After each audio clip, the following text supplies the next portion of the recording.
What is up, guys? Oh, all right, let me just tell you a story about that. That's just not English. Okay. Today I got 5 really cool tips. I came up with a freaking awesome hack on how to grow your YouTube channel, and I want to tell you guys about it. 5 tips on how to learn or what to do with your YouTube channel to get hit with the algorithm love by looking at YouTube channels that YouTube owns, or also known as Google.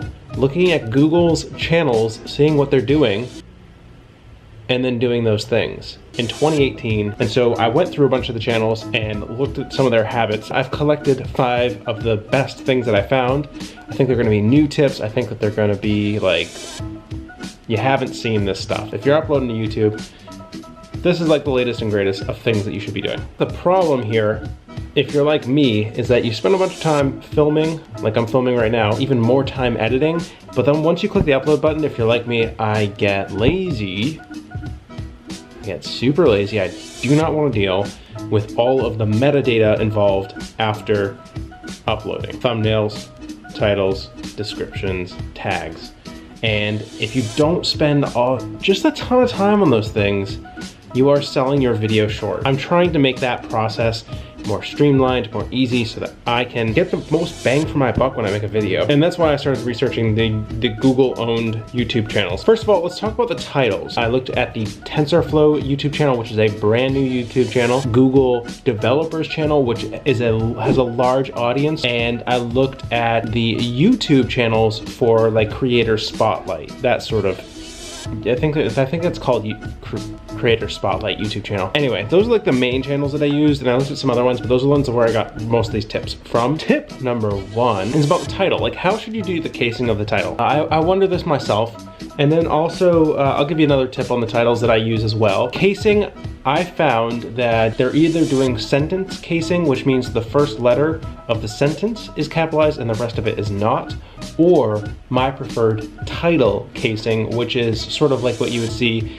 in a magazine article or in a newspaper, which is the first letter of every like noun, verb, and adjective or whatever. You know what I mean? Like you wouldn't capitalize and or with, but you would capitalize the rest of the words. They're doing a mixture of either, depending on the channel you look at, but I did not find a single video that was all caps. I am going to trash doing that. Not trash, I'm gonna can that idea and go with title casing for myself. Bonus tip here on number 1 is you need to put in somewhere around 20 to 23 characters, including spaces, per line. So you have 2 lines in the title that people are going to visibly see when they're browsing on their homepage or on their suggested or whatever, and you need to be able to count out the characters to I do about 20 to 22 per line. Anything after that is probably not going to be seen, so just be aware of that. Tip number 2. Something I found that was super interesting is that with the launch of the new Tensorflow YouTube channel, the Google Developers channel, highly targeted audience here, they did a collab on the Google Developers channel, driving traffic to the new Tensorflow channel, which tells me really good, well-placed, well-targeted collabs are still a very important thing in 2018. Make sure you're thinking about those collab opportunities. Tip number 3, I looked at a lot of the tags and descriptions of the videos that YouTube owned channels are doing, and what I found is that they are filling the tags up. Of course, they still have to be relevant.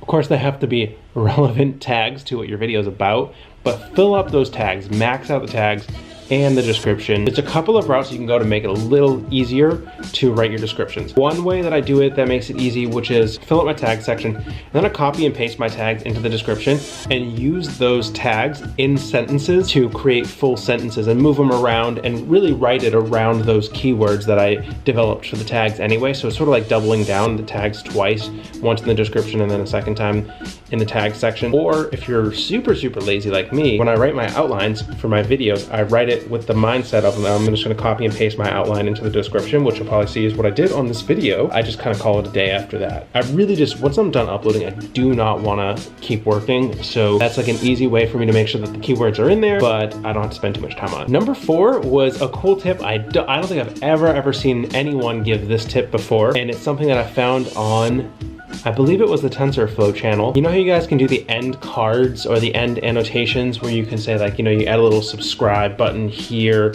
and then another video to watch here. Well, guess what? That little video that you're supposed to watch, make it a playlist instead. Make a playlist of 10 videos on your channel, or just any old playlist that you have on your channel, and put it there. I was able to reverse engineer why they did that. Those have a pretty low click-through rate, for the most part. Yes, there are sometimes, yes, there's occasions where there's a really good follow through. Like if someone's telling a story with multiple videos and they add, you know, here's the number 2 video, number 3 in the series, number 4 in the series. Yeah, those get better click-throughs, but like generally if you're watching a one-off video, you're not gonna get a lot of clicks through that. Making it a playlist means that the few clicks that you do get, instead of getting 1 view from those, you get potentially 10 or however many videos are in the playlist. Boom, super smart. And the final tip is kind of insane. Tip number 5, I was like, holy cow, how is this even a thing? I found that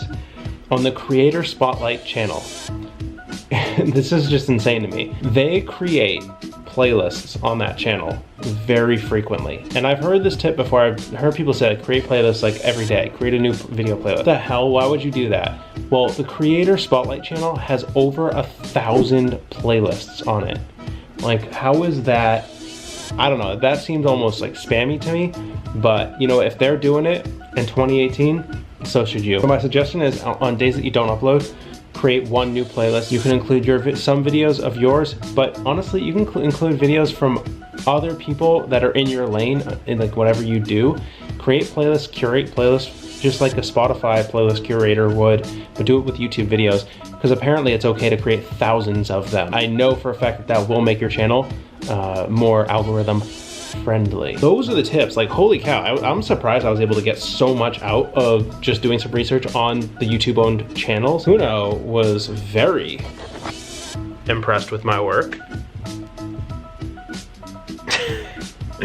I'm in a new location, as you guys can probably see. Still getting my stuff set up, so it'll be a little bit of time, but I really want to come at you with good, solid videos. Thank you guys for the support that you've given on the channel. Like, my phone still keeps going off, and it makes me happy and makes me smile every time someone leaves a comment, asks a question, or hits the subscribe button. So I just want to say thank you for that. And I've got more videos coming. I literally have another video that I've already written. I'm just happy that you guys are being so supportive. Anyway, here's some stuff.